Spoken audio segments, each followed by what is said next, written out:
Musk tərəfindən qurulan Tesla, SpaceX, xAI və digər şirkətlər uzun müddətdir ki, təkmilləşmə məqsədi ilə birgə əməkdaşlıq edirlər.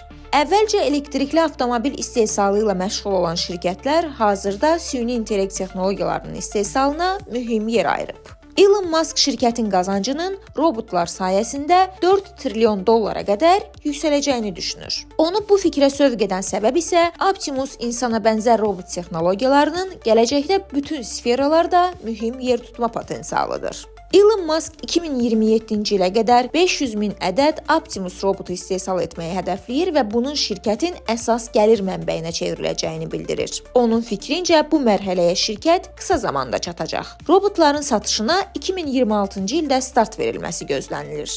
O vaxta qədər isə Tesla istehsal etdiyi bütün robotları yalnız öz ehtiyacları üçün istifadə edəcək. O, Optimusu tarixin ən böyük inqilabı kimi təsvir edir. Eyni zamanda insana bənzər robotların əsas üstünlüyünü onların istehsalat və məişət mühitinə asanlıqla inteqrasiya oluna bilmələrində görür. Tesla Bot'un insan həyatı ilə bağlı müxtəlif vəzifələrdə istifadə edilə biləcəyi iddia edilir. Belə ki, insanlara xidmət edən bir sıra işlər, paketlərin çatdırılması, bitkilərin suvarılması, hətta uşaq baxımı da buna daxildir.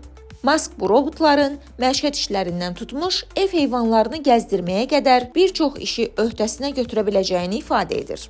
Qeyd edək ki, Tesla şirkətində nəinki robotlar, hətta avtonom idarə etməni yeni səviyyəyə qaldıracaq sürücüsüz robotaksi istehsalı ilə də məşğul olunur. Elon Musk'ın fikrincə, yaxın illərdə bütün nəqliyyat vasitələri, o cümlədən təyyarələr də elektrik və avtonom olacaq. Beləliklə, bu proqnozlar reallaşarsa, elmi fantastik filmlərdə gördüyümüz sözü gedən robotlar həyatımızın ayrılmaz hissəsinə çevrilə bilər. Nigar Abbasova, 525-ci kanal.